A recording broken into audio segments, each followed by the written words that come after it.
Hayi, sanubeke phantsi uTirelo wathi yabona ke le yehlela umamazala wam uMayeni ayicingi indehlele ke mna ke le yoba ndithandana nomntu kuqala and then kuthi gqi umntu sana out of nowhere abe selotyolwa atshatewe before mna kuphinde kubuywe ngam. Noba abazali bam bebengavumanga ekuqaleni but umntu kwafuneke enze iplan uba ndibe ngunkosikazi wokuqala. Molweni, ndinamkela kuMaMgobhozi TV. So sikwizingane zesithembu season 4 episode 2 apho ke sibona umpumelelo edibana notatakhe eMzumbe exelela ke utatakhe uba hey bahamba kakuhle phakathi kwakhe noTirelo, into zabo zelobola zihamba kakuhle.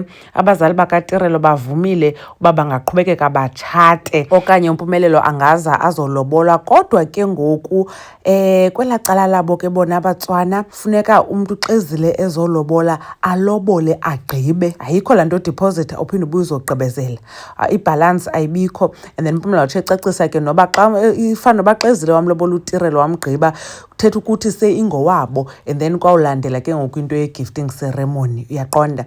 And then wathi ke ukumpumelelo yena kwesi sithembu sakhe uyazakhela mos isithembu sakhe. Nikhe nimbone sometimes even nakule episode ebesigxekile sikaTatakhe yena ihlobo azakhela ngalo. uTirelo uzaba ngunkosikazi wokuqala, uzaba ngumamkhulu, and then ke ngoku uAmahle uzaba ngunkosikazi wesibini. Kodwa thina besibone kuyocelwa kuqala uAmahle. Ndatsho ke mna ke kule season ipheleyo ndathi mhlawumbi uzawumlobola amgqibe uTirelo then abe ngunkosikazi wokuqala ngolo hlobo. So ayithethi ke ngoku into yoba behambe wocela uAmahle kuqala. Yena ngokofuna kwakhe nangendlela azakhela yona isithembu sakhe izaba nguTirelo unkosikazi wokuqala.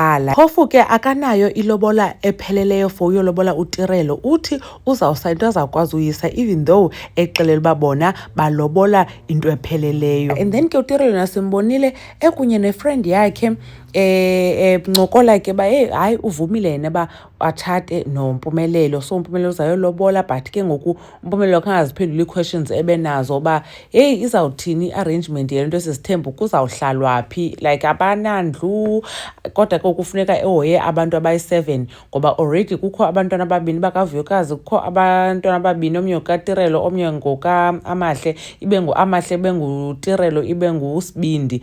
But ke uSibindi wathi hey makangabe efuna ukala impokotho yakhe bazawubona uba benza njani. So yathi itshomi yakhe ke ngoku nawe uyangena kodwa kunje and itshomi yakhe yacaca uba kuninzi akwaziyo ngoba ke uthi even nasemjolweni ingathi zikhona izinto. But ke uTirelo uthi yena uMpumelelo akanoze atshintshe and ke ngoku uyamthanda, so uyangena akajiki kulo mtshato. So yena ke caba wayevumile kwasekuqaleni ngokuya uyocelwa qha yaba ngabazali bakhe abathi cingi kaloku sana uSinga ehlala kuthi esondliwa sithi phinde ikwasithi ababhatala ne-medical aid.